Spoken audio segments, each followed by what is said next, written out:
సినిమాలో ఎక్కువగా మనకు తారసపడేవాళ్ళు కానీ కనబడేవాళ్ళు ఏంటంటే రెండు రకాలు కనబడుతుంటారు. ఒకళ్ళు సార్ నేను యాక్టర్ అవుదామని వచ్చాను, లేకపోతే అదే హీరో అవుదామని వచ్చాను, ఆర్టిస్ట్గా సెటిల్ అవుదామని వచ్చాను, లేక క్యారెక్టర్ ఆర్టిస్ట్గా సెటిల్ అవుదామని వచ్చాను అని కనబడేవాళ్ళు మనకు చాలామంది ఉంటారు. అది మీకు కూడా ఐడియా ఉంది.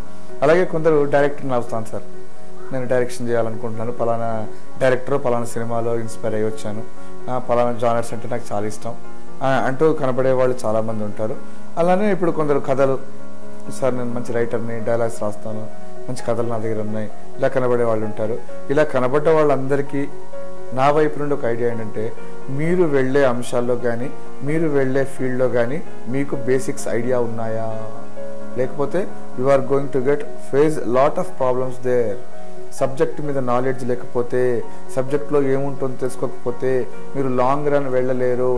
బికాజ్ మనకి ఒక నాటకం ఉంది, ఒక స్క్రిప్ట్ ఉంది, నా స్టేజ్కి ఒకలాగా చేయాలి, అదే స్క్రిప్ట్ రేడియోకి ఒకలాగా మనం చేయాలి, అదే స్క్రిప్ట్ టెలివిజన్ సీరియల్కి ఒకలాగా చేయాలి, అదే స్క్రిప్ట్ సినిమాకి ఒకలాగా చేయాలి. ఇలా రకరకాల ఒకటే స్క్రిప్ట్ ఉండొచ్చు, ఒకటే విషయం ఉండొచ్చు, డిఫరెంట్ ఆఫ్ మీడియాస్ ఉన్నాయి. డిఫరెంట్ ఆఫ్ మీడియాస్లో డిఫరెంట్ ఆఫ్ మీడియాస్ యొక్క ఫీచర్స్ తెలుసుకొని ఉండాలి, ఆ మీడియా లక్షణాలు తెలుసుకొని ఉండాలి, దానికి అనుగుణంగా పర్ఫామ్ చేయడం, దానికి అనుగుణంగా స్క్రిప్ట్ రాయడం, దానికి అనుగుణంగా దర్శకత్వం చేయడం, దానికి అనుగుణంగా ప్రదర్శించడం, ఇలాంటి లక్షణాలు అన్నీ ఉన్నాయి.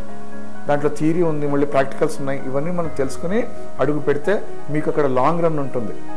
కాబట్టి కొందరు యాక్టర్స్ వచ్చి సార్ నేను యాక్టింగ్ చేయగలను, అసలు యాక్టింగ్ అంటే ఏంటో తెలుసా, క్యారెక్టర్ అంటే ఏంటో తెలుసా, ఒక రైటర్ యాక్టింగ్ అంటే క్యారెక్టర్ని ఎలా క్రియేట్ చేస్తాడో తెలుసా, ఒక క్యారెక్టర్ రైటర్ క్రియేట్ చేస్తున్నప్పుడు వాడు అవలంబించే పద్ధతులు తెలుసా, నేను డైరెక్ట్గా వచ్చి యాక్ట్ చేస్తా అంటే ఒకరోజు యాక్ట్ చేయొచ్చు, 2 రోజులు యాక్ట్ చేయొచ్చు. లాంగ్ రన్లో ఏంటంటే సబ్జెక్ట్ నాలెడ్జ్ లేకపోతే మీరు ఆ ఫీల్డ్లో రాణించలేరు.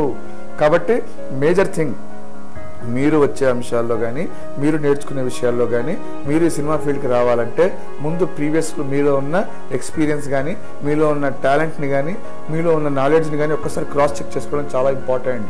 ఎట్ ద టైమ్ ఆఫ్ మీరు యాక్టింగ్కి వచ్చినప్పుడు యాక్టింగ్ ఏంటి, యాక్టింగ్ బేసిక్స్ ఏంటి, దాని బ్యాక్గ్రౌండ్ ఏంటి, డైరెక్షన్కి వచ్చినప్పుడు డైరెక్షన్ ఏంటి, దాని బేసిక్స్ ఏంటి, దాని బ్యాక్గ్రౌండ్ ఏంటి.